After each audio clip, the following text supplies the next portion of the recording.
Right now, shots fired calls are declining in Madison, but police and community leaders say more needs to be done to keep residents safe. Governor Tony Evers prioritizing criminal justice reform in 2020. We're looking ahead to what this could mean for solitary confinement practices. Plus, there's a large new park coming to Sauk Prairie featuring something for just about every sport, age, and ability. We'll take a look at the plans. From the Channel3000.com Alert Center, this is News 3 Now at 6. And thanks for joining us. While Madison police say gun violence is still a major problem in our area, recent statistics show the number of shots fired incidents is going down. Madeline O'Neill spoke with police about what's working and what still needs improvement. Charlotte and Eric, the department began keeping track of shots fired incidents in 2017 when they realized they were increasing dramatically. That number was 220 in 2017. That went down to 186 in 2018 and down again to 144 last year. Those injured by gunfire has gone down as well. Of course, this is only 3 years of data, and police say there's still plenty of work to be done. We're tired of going to funerals, right? At crime scenes, you have your usual first responders. Sometimes it's hard. You might also find people like Anthony Cooper. When we go to a scene, our hearts are on our sleeves. Because again, this is a very small community that could be your brother, your sister, your aunt, your uncle, your son, or your daughter. Cooper is the CEO of the Focused Interruption Coalition, formed about 3 years ago. It's made of peer supporters offering crisis response to community members after traumatic violence. May it be talking with them or connecting them with resources like job opportunities. This is something, it's not necessarily new, but it's new to, I feel like, the city government, for them to really see that people with lived experience are valuable, to be able to help people that are out here in the community. Cooper believes his coalition is making an impact when it comes to things like shots fired incidents decreasing, but agrees with Madison police that there's a ways to go. It's good to see the numbers that are going down, and certainly that's hopeful, but still we know there are way too many guns in this community in the hands of lawbreakers, and these are people who are firing bullets in places where people are sleeping, they're shopping, they're driving to work. Madison Police Public Information Officer Joel Despain points to one 2019 incident when a stray bullet missed a sleeping child and hit her stuffed shark instead. I think we only need to look at that one image to realize how lucky we are as a community that we didn't lose a little girl that night. When it comes to preventing incidents like that, Despain and Cooper say it will take a village. What can we do as a community to be able to make sure that those things don't continue to happen? While Madison police are cautiously hopeful, they say factors that may be making an impact include special units work, including the gang and violent crime unit, along with more people charged with gun crimes going through federal courts rather than circuit courts. Now, shots fired incidents often involve more than one bullet. For example, just last year, police found almost 500 shell casings. Maddie, thank you. To weather after a little warm up tomorrow, we have snow back in the forecast for the weekend. Let's check your first alert weather. Gary Canalti. Well, things are pretty quiet out there right now, but it is cold, definitely colder than it was yesterday at this time. There have been a few flurries of snow, mainly through northern Wisconsin as a patch of clouds has moved on in. Low temperatures this morning dropped into the single digits. Here in Madison, we're at 6 degrees. It was below zero just north and west of our viewing area. High temperatures today, generally in the teens to the lower 20s. Here in Madison, though, that 21 was actually around midnight before temperatures fell off to that 6 overnight low. And right now, temperatures are in the teens to around 20 degrees with wind chills in the single digits above zero. By tomorrow morning, those temperatures will climb into the upper 20s. Could see a couple of flurries or freezing drizzle early tomorrow morning. Then rain showers in the afternoon when it turns windy and milder with a high of 44. Later on, I'll take a look at how much snow we can expect this weekend. Governor Tony Evers says he is making criminal justice reform his #1 priority this year. And that could mean changes to the state's use of solitary confinement. Amy Reed sat down with the governor today and joins us to explain how this all fits into promises he has made since the campaign, Amy. Yeah, this type of reform was not a key part of his campaign when he ran against former Governor Scott Walker in 2018, but he has made promises on the subject. He told me that he's working toward some of the changes he pushed for. He said he met with the Department of Corrections Secretary today to figure out what policies he could implement to do away with or limit solitary confinement. Some other policies he highlighted on the campaign encourage eliminating mandatory minimums and investing in restorative justice strategies. From his perspective, this makes financial sense and is a moral obligation. Clearly, there's always going to be people incarcerated that have done horrific things. But at the end of the day, we have to think about the moral obligation we have to make sure that people that have struggled and made bad decisions get back into our society as quickly as possible. He said he expects development on solitary confinement policy soon, as in next month. As for his other campaign promises, we asked about those too. Tonight at 10, we'll show you which he's kept and what's stopping him from getting the rest. A big year ahead for the governor and Democrats, too, with what's happening in Milwaukee this summer. Well, Amy, thank you. New video now. Authorities in Milwaukee are investigating a Milwaukee area school bus crash that sent the driver to the hospital yesterday. Officials with the West Dallas West Milwaukee School District say 6 students and 1 staff member were involved in the accident. The bus hit multiple vehicles and a garage. No students were injured. Volunteers from the American Red Cross are helping 14 people displaced from a Madison apartment building after a fire this morning. Fire officials say the apartment building on Northport Drive caught fire while maintenance personnel were using a torch to work on bathroom plumbing. There's an estimated $35,000 in damage. No injuries were reported. The man accused of beating the mother of his child with a hammer now faces an 8-year prison sentence. Jonathan Castro was arrested in October 2018 after he called police on himself after an argument with the mother of his child. Castro then confessed to police he had hit her in the head several times with a hammer and, quote, blacked out. Today, he offered a tearful apology in court. I apologize to the victim and her family for what I did. I apologize to my family and my son for what I did.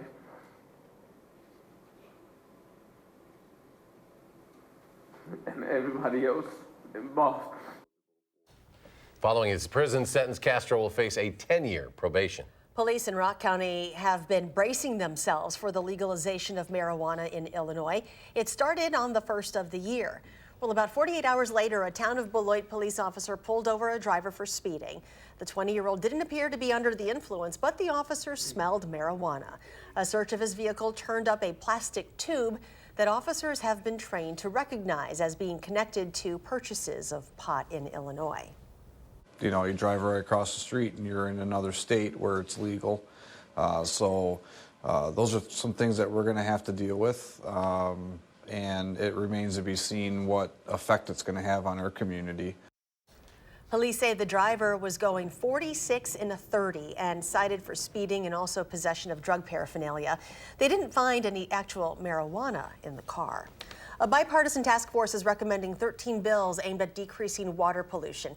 The bills propose creating a new water policy office, increasing state funding for county conservation workers, and increasing grants for well construction or replacements. The bills would also create grants for farmers who work to reduce nitrate pollution from runoff.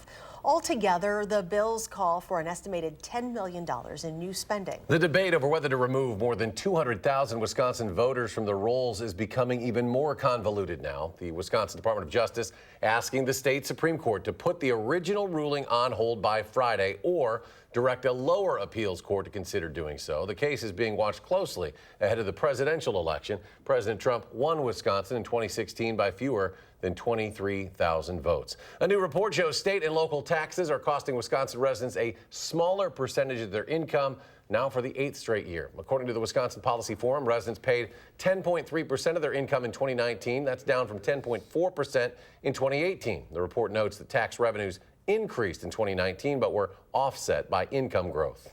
New at 6, sales of dogs and cats for research are officially banned in Richland Center. According to a Facebook post from the Wisconsin Humane Society, Alders passed the ordinance last night. The post says dealers that breed dogs for medical experimentation are doing it to get rich and that there are better alternatives when it comes to studying human disease.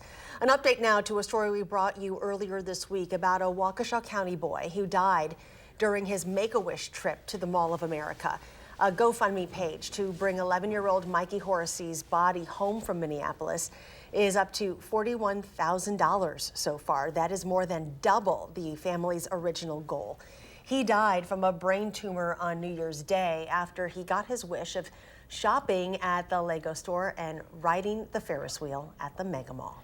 There is a new 67-acre park coming to Sauk Prairie featuring a wide range of amenities. According to the Friends of Sauk Prairie Parks and Recreation, Culver Community Park will include multi-use fields, ball diamonds, ADA-compliant parks, a skate park, and a dog park. In the winter, there will be a sledding hill and ice rink. It'll be located north of Sauk Prairie Road and next to the Sauk Prairie Healthcare Campus. Leah and Craig Culver and their daughters are sponsoring the naming rights of the park. The $12 million park is slated to be open in 2023. Next at 6, the president of Edgewood High School is responding to the city council's decision to repeal the master plan, allowing the school to host night games. And more local news ahead. The Madison Craft Market closing permanently after 3 decades. Tonight on News 3 Now at 10, we'll hear from employees who have spent more than 20 years of their lives there.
The president of Edgewood High School says he's pleased with the Common Council's decision to repeal the school's master plan.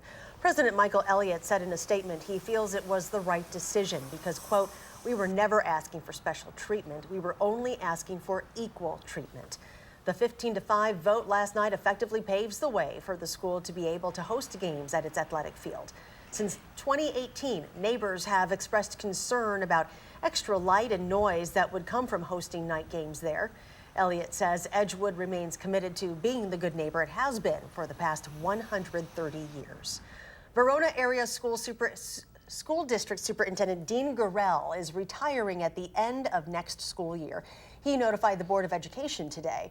In a letter to parents, Dr. Gurrell says serving the Verona community has been an honor and privilege. He says there's a lot of work to be done before his retirement, including transitioning into a new high school. The board president sent out a note thanking Dr. Gurrell for his 15 years of service and says they plan to select a new superintendent by December. Right now, tickets are on sale for the World Championship Cheese Contest. The Wisconsin Cheesemakers Association hosting the 33rd biennial contest, the world's most respected technical cheese and butter competition. Guests can enjoy a tasting of more than 75 contest standouts from all over the world, local specialty food and craft beer samples. Tickets $30. Cheese Champion public event will be Thursday, March 5th. It'll be at Monona Terrace. Organizers say tickets will sell out well in advance of that. You can purchase a ticket at worldchampionshipcheese.org. A Milwaukee woman has her stolen wedding photos back after a porch pirate apparently had a change of heart. For 2 months, Amy Blankovich waited for books full of professional photographs from her Dominican Republic wedding. On Monday, a delivery driver dropped them off, and within 2 hours, a man is caught on camera stealing them from her doorstep. Just having all the family together, it was such wonderful, like a great feeling. And then to have that taken away from you is so heartbreaking. Well, the couple posted the man's photo on social media, asking the public to help identify him. The following day, he ended up returning those photos, throwing them back on the porch and running to a car that was waiting for him just around the corner. Well, coming up in sports, more Badger football players announce their future plans. We'll hear the latest from center Tyler Biotish and kick returner Aaron Cruikshank. We'll tell you where they're going. And we are keeping an eye on the possibility for accumulating snow throughout the weekend. Gary has an update in your First Alert forecast.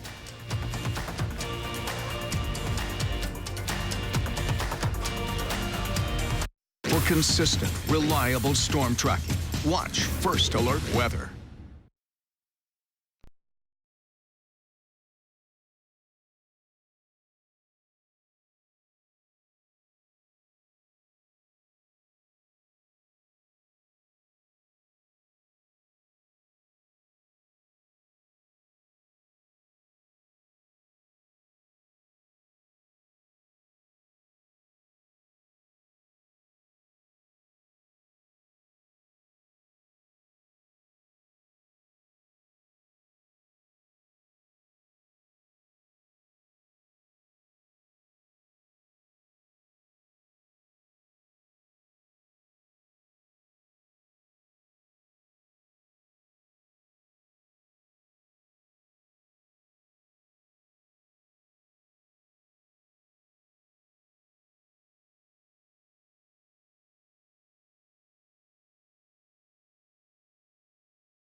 Chief Meteorologist Gary Canalti joins us now, and we're still looking possibility of snow. Yeah, over the weekend, beginning Friday night and ending early on Sunday morning from two weather systems. But first things first, we still got a lot of weather before then. Today, of course, was a much colder day than yesterday, with high temperatures only reaching lower 20s. And that was early this morning. This afternoon, we only saw temperatures reach the upper teens. But it'll be windy and milder for tomorrow with some afternoon rain showers. So there could be a little bit of freezing drizzle or a few flurries early in the morning. I don't think it'll be a big problem. But snow definitely on the way for the weekend. The first round, a little more certain. That's from Friday night into early Saturday morning. I'm thinking about a 1 to 4 inch snowfall with the maybe around an inch in Madison, maybe as much as 4 inches down toward the Illinois state line, north and west of Madison, lesser amounts. And then accumulating snow possible from Saturday, late Saturday afternoon into Saturday night, early Sunday morning. This one a little bit more uncertain, but it brings the potential for heavier snowfall. We have alert days in the forecast for both systems, one from Friday night into Saturday morning, the other from late Saturday into early Sunday morning. Again, the second one brings the potential for heavier snowfall. Now, what we're watching of these storms is the exact path of them. A shift north or south can make a big difference between no snow or a very heavy snowfall. And there also could be some mixed precipitation, although I think the second system will be mainly snow. And then the snowfall amounts for each storm, that we're also still will kind of debating about. What we do know is that we're in an active weather pattern. Both of these systems will have a sharp cutoff to the north. So depending on where that path of snow is, you could go from heavy snow to very little snow over the space of about 50 miles. And then the timing of the systems, right now, we're pretty confident Friday night, Saturday morning, and then late Saturday afternoon into early Sunday morning. First computer model shows some snow Friday night into Saturday morning. By 8 a.m. Saturday morning, it's already off to the east. The second system just kind of clipping southern and eastern Wisconsin, staying pretty much away from much of southern Wisconsin, and then heading off to the north and east. The second computer model brings the snow in here for Friday night into Saturday morning, winds it down Saturday morning, but then brings a second system for Saturday night into early Sunday morning. That could bring the potential for heavy snow before it comes to an end.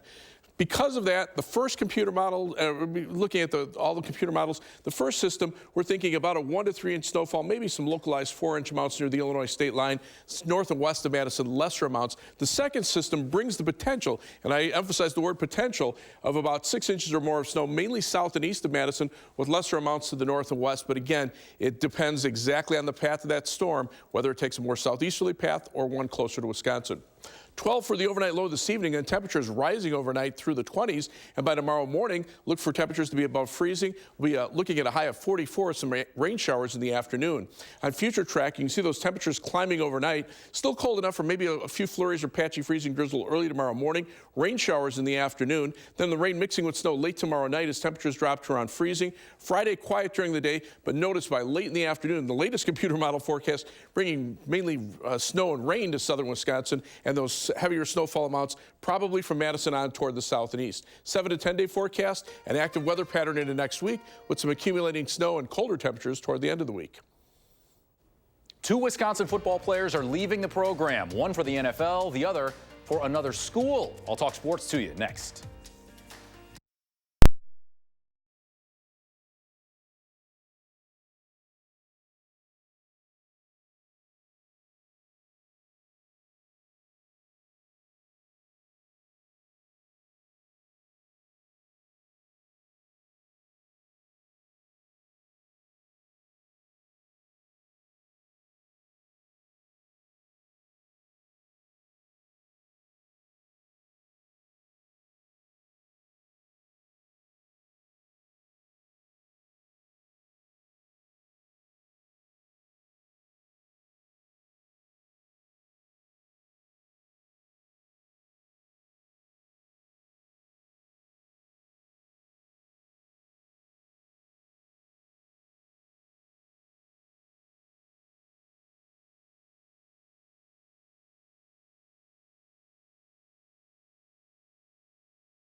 The Wisconsin football team is losing another one of its best players a year early. Center Tyler Biadasz will skip his senior season and head for the NFL draft. Now, the stock doesn't get much higher after you win the Remington Award and get named first-team All-American. The Amherst native played all 41 games, or started all 41 games he played for the Badgers. Wisconsin had 9 O-linemen on NFL rosters this season. Wisconsin sophomore kick returner Aaron Cruikshank has entered the NCAA transfer portal, meaning he's leaving the Badgers program. The 5'9", 160-pounder listed as a receiver, but never cracked the full-time rotation in Wisconsin's offense. Cruikshank returned 2 kicks for touchdowns this season. 1 year ago today, the Packers took a chance on Titans offensive coordinator Matt LaFleur, hiring him as head coach and hoping he'd light a fire under the green and gold. So far, they've had a great return on the investment, the best first-year coach in franchise history, and he's led the team to a division title and a first-round bye in the playoffs. As for LaFleur, he was unaware of the occasion, kind of like forgetting your wedding anniversary, but without having to pay for it. No, it's been a fast year. There's no doubt about it. And when I think back at it, I really haven't given much thought to it, to be truthful. Somebody mentioned it to me yesterday, and I was like, I guess that was a year ago. The time has flown by, and we've done a lot over the last year, and it's been a really fun process. The Cowboys introduced Mike McCarthy as their new head coach today. The former Packers head coach stayed at Dallas owner Jerry Jones' house this weekend, where Jones told McCarthy a story about when he bought the team, and then, as I assume, they partied hard because Jones is a billionaire.